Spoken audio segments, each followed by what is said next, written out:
Hey, it's Joe Farrow and welcome to GeekToolkit. Today I want to talk about my gaming setup. Not so much the look of it, but some of the technologies I've added to it that I think will be helpful for others.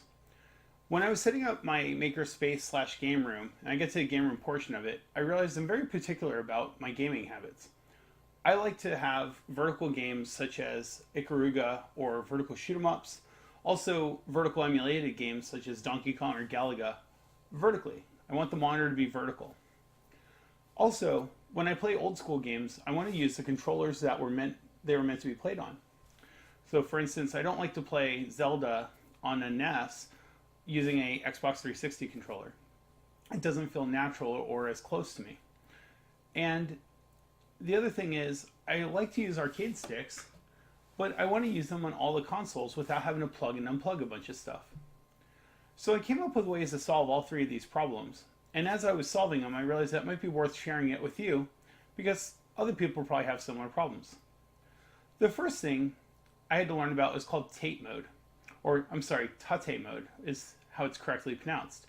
It's Tate, and it turns out it's short for Tataru, which is a Japanese word that means stand up. Games that are in Tate mode, when you switch to game, it'll actually render vertically, which means on a screen like this that's horizontal, it'll look sideways. So what you need is a screen that you can rotate dynamically so that you can play the game in the correct orientation. Now I'm going to show you a couple games and what they look like in Tate mode.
Okay, so from what you saw there, we had 1945 and also Frogger, and they looked correct because the screen was rotated vertically.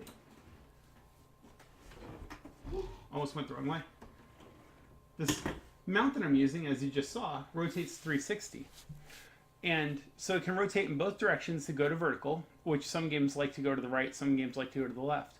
And this works out really well for both emulated games and for games like Ikaruga on Xbox 360, which actually support this. It turns out that Tate mode is supported by everything from the Sony PlayStation all the way up through modern Steam games. So I'll get a link to a list of games that I found. But it's very, very cool because what happens is you go from about a 19-inch vertical if you were to play on the horizontal monitor. When you rotate the monitor, it goes up to a 39-inch screen size, and it's in correct aspect ratio. It looks a lot better. It's just a beautiful way to play vertical games. The second thing I want to talk about is playing games, multiple games with like arcade sticks and switching between several consoles or a PC. I currently switch between my Steampunk Raspberry Pi box running Emulation Station. I also have an Xbox 360, which has a lot of my arcade games, Darkstalker, Street Fighter, a lot of my fighting games. And then I also switched to a PS3, which has my imports.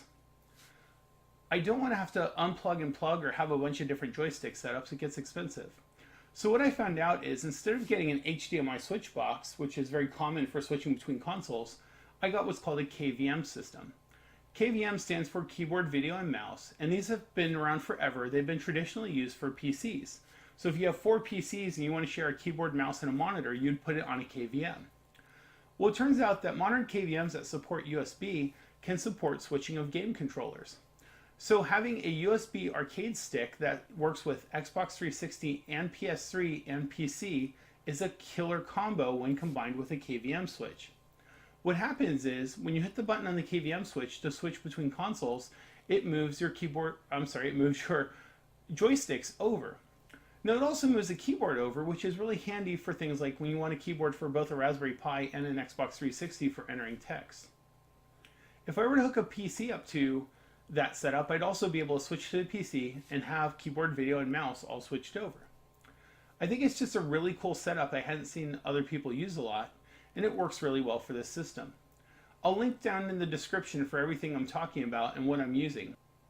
The third thing I want to talk about is combining old controllers with a USB hub that has powered ports that you can turn on and off. The reason this is really cool is if you're an emulation station on a RetroPie and you turn off, say you have your arcade sticks plugged in like I do, and you want to switch over to a classic controller, you can turn off the port for the arcade sticks, turn on the port for the classic controller, start the game, and when the game starts up, it will work with that controller. The big deal here is making sure you do it before you start the game. The other thing you're going to want to do is you're going to want to map the controller all of your controllers in the emulation station so that you can start the game with the A button. If you turn the arcade sticks off, that on, and do it in that order, and then start the game, everything works. If you start the game beforehand and start switching things, it's a mess. And I spent hours trying to debug and understand and figure out a way to map the controls correctly. I way overthought it. Again, have your arcade stick, get to the game select screen, turn off the arcade stick, or if you don't have a switchable USB hub, just unplug them. Plug in your old retro controller, start the game, and everything will map out. It'll be really nice. It's really, really good for things like the Nintendo 64 controllers, where the mapping I find is really complicated to go from a Nintendo 64 to really anything else. I hope you found this video useful. I hadn't seen anything that kind of put all these things together. I'll put things like the Tate mode scripts and links in the description to help you out, and also things that I purchased, such as the rotating monitor mount. It was only $50. It's just a standard VESA mount that you mount your monitor to that gives you the 360 rotate.